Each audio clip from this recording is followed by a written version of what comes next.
नमस्कार. आपल्याकडून किंवा आपल्याशी कनेक्टेड असलेल्या लोकांकडून कधी ना कधीतरी काही ना काहीतरी चूक होतेच. असं या पृथ्वीतलावर कुणीच नाही आहे ज्याच्याकडून कधीच कोणतीच चूक नाही झाली. कोणती ना कोणती तरी चूक होतेच. मग त्या चुकीचा परिणाम काय होतो? आपल्याला राग येतो.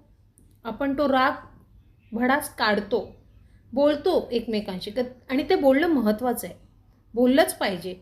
मनात ठेवण्यापेक्षा एकमेकांशी बोलणं गरजेचं आहे. एकमेकांना ओरडा, बोला, भांडा, जे करायचे ते करा, पण जे डोक्यात साचलं आहे ना त्या चुकीमुळे ते रिकामं करा. ते रिकामं करणं खूप गरजेचं आहे. आणि एकदा की ते रिकामं केलं ना की पुन्हा ते बोलून नाही दाखवायचं.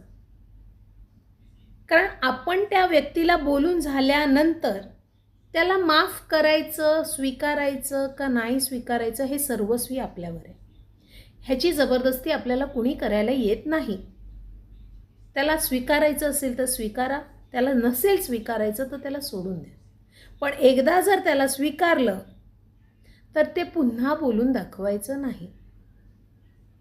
कारण जरा काय झालं की पुन्हा पुन्हा तेच तेच तेच तेच आपण पुन्हा टोचून बोलणार, पुन्हा तो विषय काढणार, पुन्हा त्याच विषयावरून भांडणं होणार. याने काय होतं, समोरच्या व्यक्तीला आपण टॉर्चर करतो आणि हा टॉर्चर नाही झाला पाहिजे. एकदा का आपण त्याला स्वीकारलं तर मग पुन्हा त्याच्याबरोबर तेच वाद नाही घालायचे. आणि जर आपल्यामध्ये पुन्हा पुन्हा तेच होत असेल तर ही एका पद्धतीची त्या व्यक्तीची मानसिक हॅरॅसमेंट आहे.